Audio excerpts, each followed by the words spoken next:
Hi అండి, అందరికీ నమస్కారం. Welcome to my YouTube channel. ఈ వీడియోలో ఎన్నికలకు ముందే ఐఆర్ విడుదల ఉంటుందా? మరి ఉద్యోగ మరియు పెన్షనర్ల చివరి అవకాశం అండి ఇది.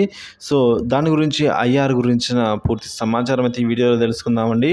అలాగే హెచ్ఆర్ఏ, పీఆర్సీ గురించిన సమాచారం ఈ వీడియోలో తెలుసుకుందాం. వీడియో అయితే ఎక్కడగా స్కిప్ చేయకుండా ఎండ్ వరకు చూడడం ద్వారా ఇన్ఫర్మేషన్ అనేది పూర్తిగా అర్థమవుతుంది. అలాగే వీడియో నచ్చినట్లయితే తప్పనిసరిగా ఒక లైక్ అయితే చేయండి. చాలామంది లైక్ చేయడం మర్చిపోతున్నారు. ఇంకా సబ్స్క్రైబ్ అవునట్టయితే మన ఛానల్ సబ్స్క్రైబ్ చేసుకోవడం ద్వారా నేను చేసే ప్రతి ఒక్క వీడియో మీ వరకు రీచ్ అవుతుంది. ఇక ఆలస్యం చేయకుండా వివరాలకైతే వెళ్ళిపోదాం. కమిటీల పేరుతో కాలయాపనం. సో, కమిటీల పేరుతో కాలయాపనం అంటున్నారండి. ఐఆర్ రద్దు చేసిన సాహసం వైకాపా ప్రభుత్వంది అనైతే ఉద్యోగులు మండిపడుతున్నారు. ఇక మనం చూసుకోవచ్చండి, హెచ్ఆర్ఏ అలాగే పీఆర్సీ, ఐఆర్ ఈ 3 కూడా ప్రభుత్వం అయితే దాటవేసింది, ప్రకటించలేదండి.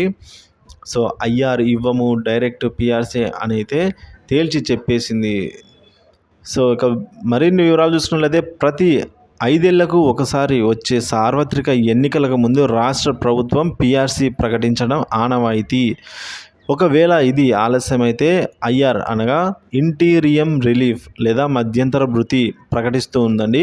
సో, ప్రస్తుతం ఎన్నికలకు ముందు ప్రకటించే 12వ పీఆర్సీ నివేదిక కోసం గత ఏడాది జూలైలో మన్మోహన్ సింగ్ నేతృత్వంలో, ఆయన రిటైర్డ్ ఐఏఎస్ అధికారి. సో, ఈయన నేతృత్వంలో రాష్ట్ర ప్రభుత్వ కమిటీ అయితే నియమించింది. ఈ కమిటీ తమ నివేదికను ఈ ఏడాది జూన్ 30 లోపల అయితే ముఖ్యమంత్రికి అందజేయాల్సి ఉంది.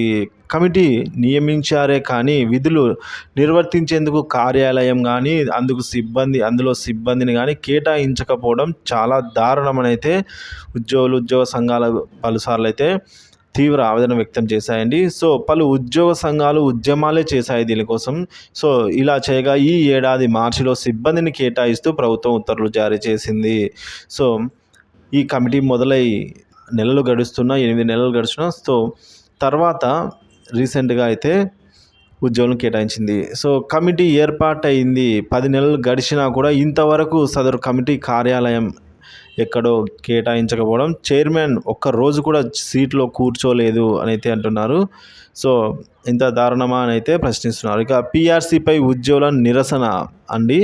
సో, ఉద్యోగులు ఐఆర్ అడుగుతుంటే ప్రభుత్వం దాన్ని దాటివేసి పూర్తిగా ఎత్తివేసి చేతులు దులిపేసుకుంది అంటున్నారు. జూలై నెల పీఆర్సీ వేదిక వస్తుంది, ఇక ఐఆర్ ఎందుకు అంటూ వాదిస్తోంది ప్రభుత్వం అంటున్నారు. రాష్ట్రంలో 11 లక్షల మంది ఉద్యోగులకు ఐఆర్ వస్తుంది అని అయితే వెయ్యి కళ్ళు కాయలు కాసేలా ఎదురు చూశారు. కానీ ప్రభుత్వం ఐఆర్ ఎత్తివేసింది, చేతులు దులిపేసుకుంది.